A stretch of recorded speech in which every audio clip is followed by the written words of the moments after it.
Just Howard Stern, a microphone, and a prince who walked into the wrong studio thinking his title would protect him. For over 4 decades, Howard Stern has been the undisputed king of brutally honest interviews. A man who asks what no one else dares, who pushes where no one else will. But on a Thursday morning that would go down in broadcast history, Howard faced something he hadn't encountered in years.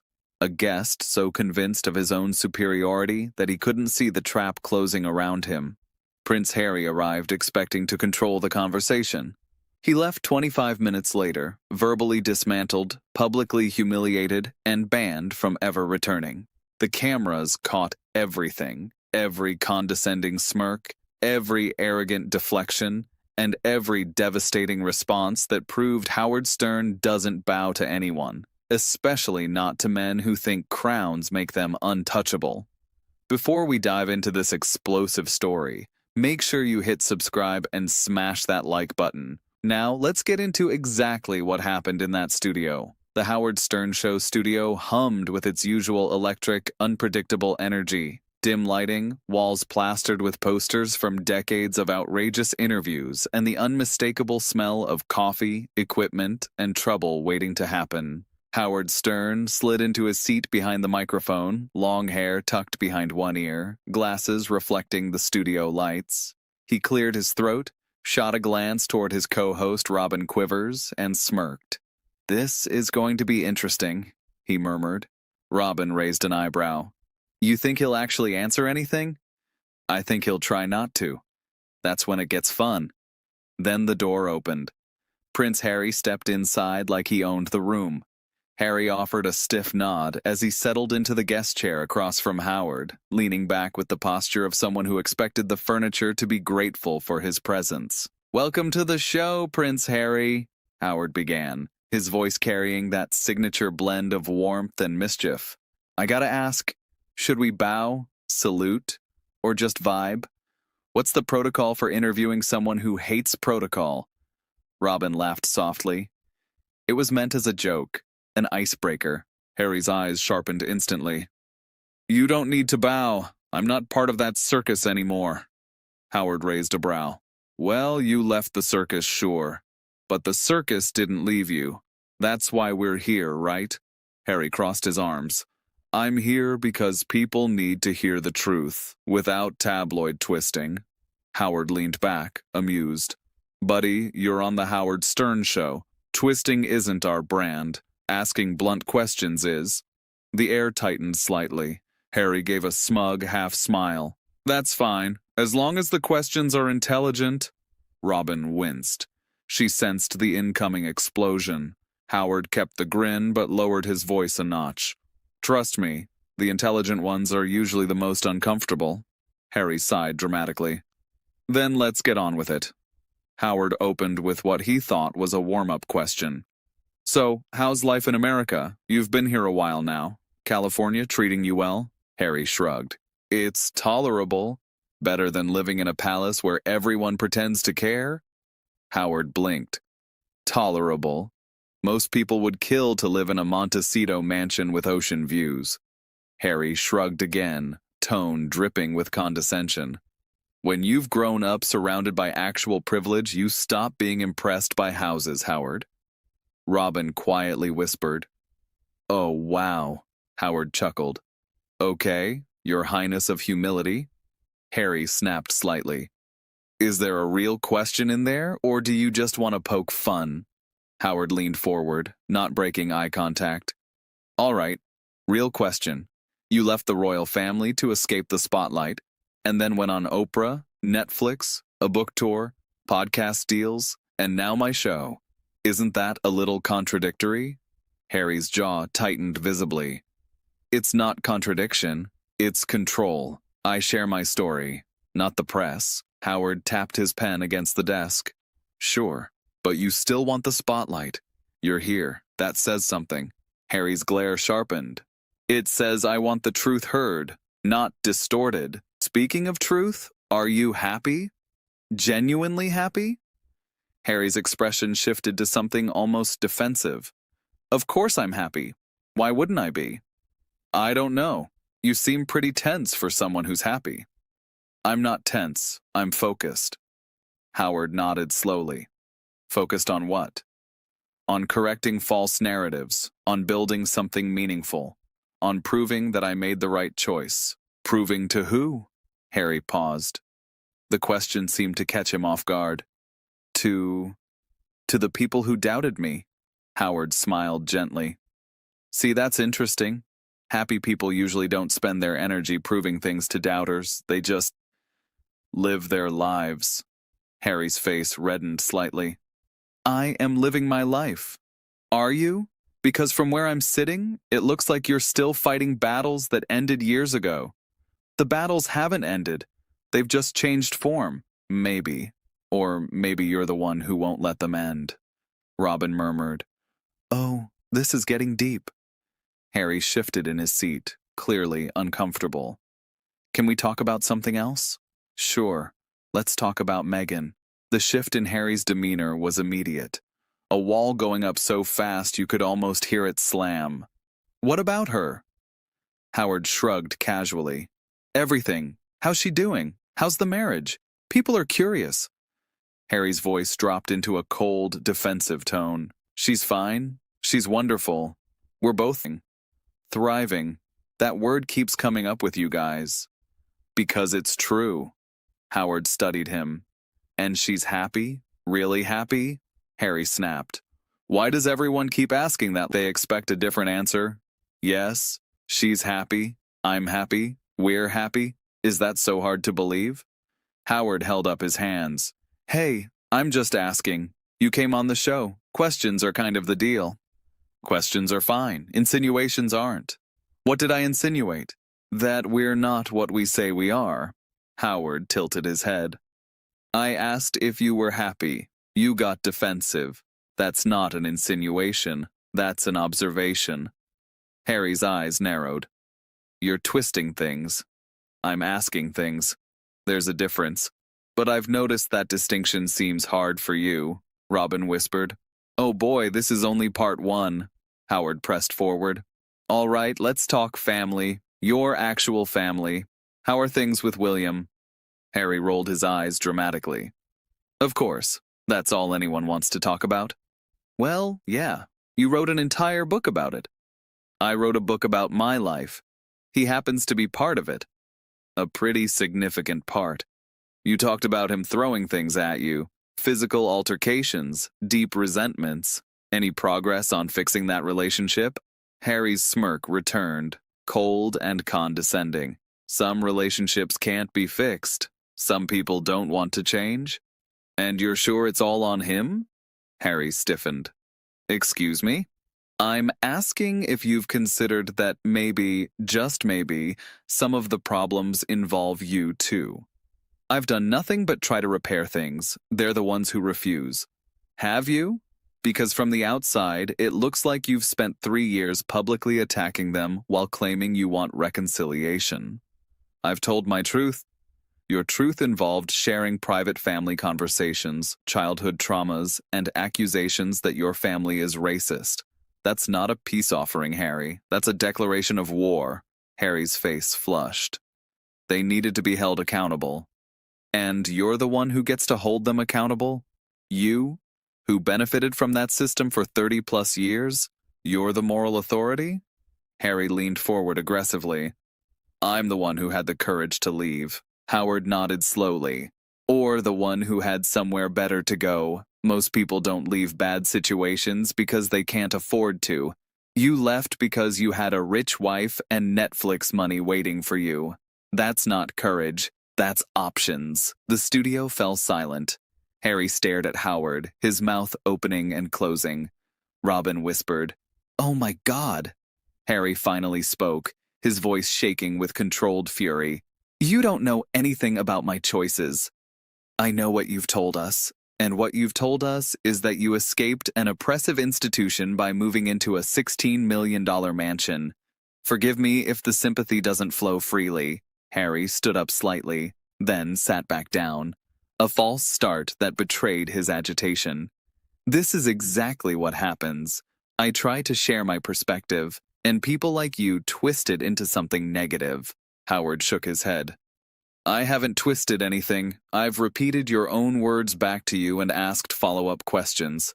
If that feels like twisting, maybe the problem is the original shape. What's that supposed to mean? It means your narrative has holes, Harry, big ones. You can't simultaneously claim you want privacy while doing constant media appearances. You can't claim you want reconciliation while publicly attacking your family every 6 months. You can't claim you're thriving while looking this angry all the time. I'm not angry. You've been angry since you walked in. I made a joke about bowing and you bit my head off. You're the angriest, thriving person I've ever met. Harry's hands clenched. Maybe I'm angry because people like you refuse to understand. Or maybe you're angry because people like me see through the act. Robin inhaled sharply. This is getting scary. Harry ran a hand through his hair, visibly agitated. You know what? This is exactly what I expected. Another American host pretending they understand my life better than I do. Howard didn't raise his voice. His calm was more threatening than shouting could ever be. I don't pretend to understand your life. I'm trying to understand you. But you're making it impossible because every question becomes an attack in your mind. Harry's lips curled in a cold, dismissive smile. Maybe I'm not here to be understood. Howard tapped his pen. Then why are you here? Harry looked away, jaw clenched. I'm here because my team thought it would be good for the book. So you're here for promotion? I'm here to share my story, which you're also selling, for money, while claiming you don't care about money. I never said I don't care about money. You've implied that you left royalty because it was morally compromised, but you've replaced royal money with corporate money, Netflix money, Spotify money, book deal money. How is that more ethical? Harry sputtered. It's different because I'm in control. You're in control of what, exactly? You have deals with corporations that expect content. You have publishers that expect books. You have media appearances that expect headlines. You've traded one set of obligations for another. The only difference is you chose these ones. Exactly. I chose them. So did King Charles choose his. So did William. They chose to stay. You chose to leave. Neither choice is morally superior. They're just different. Harry's voice rose dangerously. My choice was about survival. Your choice was about preference. You preferred California over London. You preferred Netflix over palace duties. You preferred freedom from scrutiny while maintaining the benefits of celebrity. That's fine. But don't dress it up as some heroic escape. Harry slammed his palm on the arm of his chair. You have no idea what I sacrificed. Howard didn't flinch. You sacrificed a life most people would kill for to live another life most people would kill for. Forgive me if I don't see the tragedy. I sacrificed my family.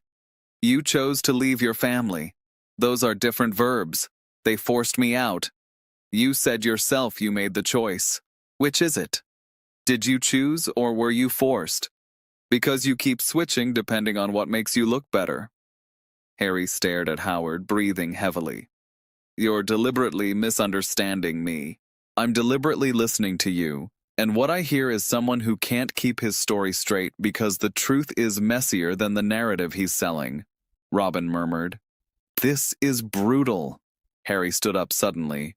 I don't have to sit here and be psychoanalyzed. Howard stood too, not aggressively, but with the firm authority of someone reclaiming his space. You're right. You don't. You can leave any time. Maybe I will.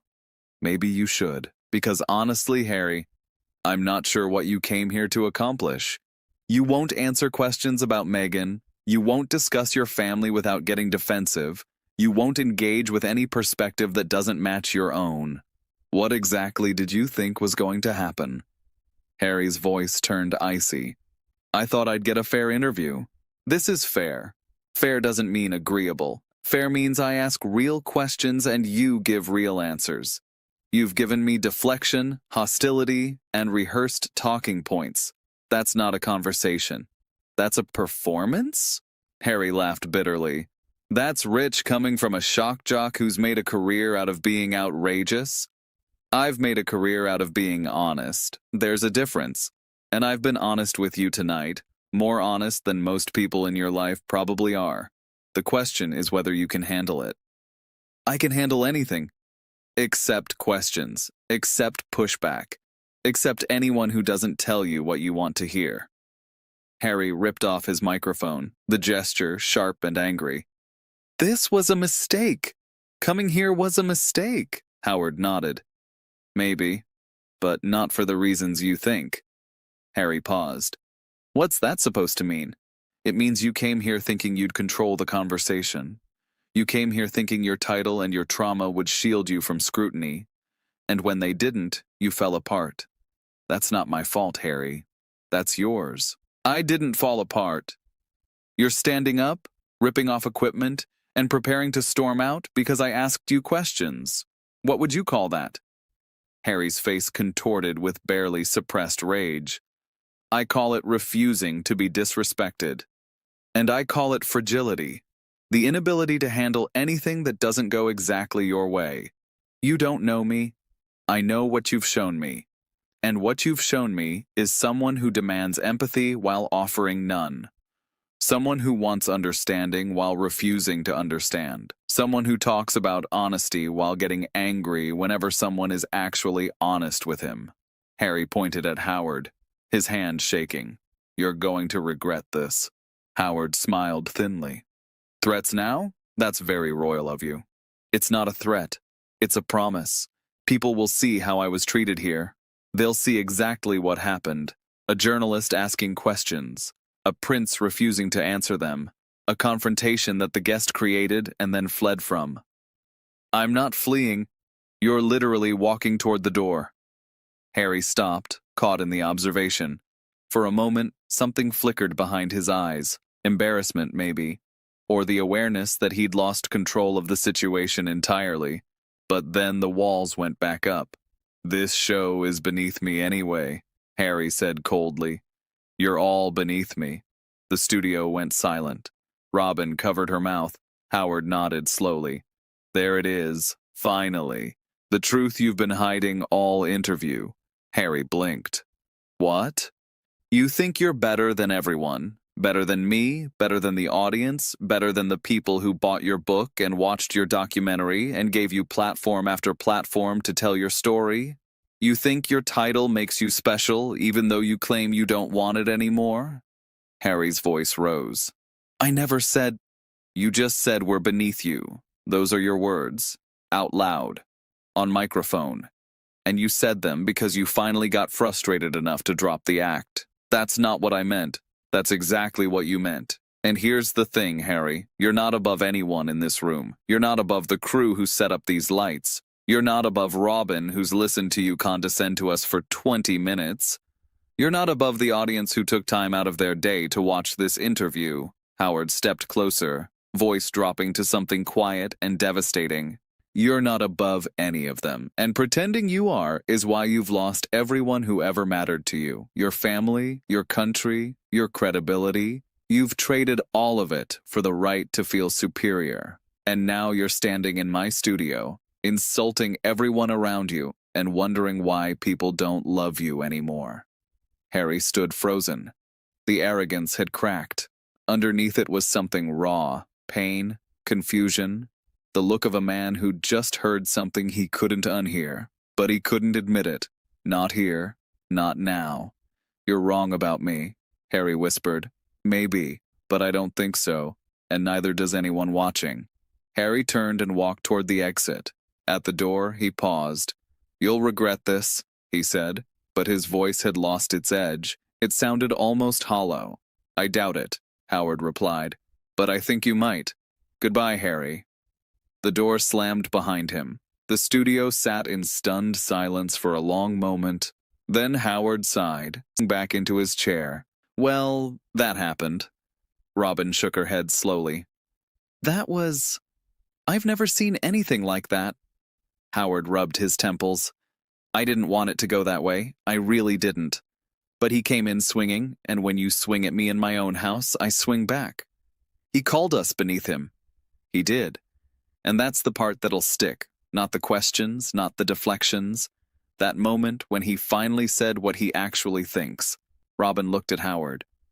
Do you feel bad? Howard considered the question seriously. I feel sad. Not for me, for him. He's clearly lost, clearly angry, clearly convinced that the whole world is against him. And when you believe that, you make it true. You push everyone away and then blame them for leaving. He turned to face the camera. Folks, I want to apologize. That was supposed to be a conversation about his book, his life, his perspective. What it became was something else entirely. He's welcome to tell his side of things anywhere he wants, but he's not welcome back here, not after that. The interview lasted 23 minutes. Its impact would last considerably longer. And somewhere in California, a prince was learning what millions had already discovered. That Howard Stern doesn't bow to anyone, and that titles mean nothing when you can't back them up with basic human decency. Some kingdoms are inherited, others are built.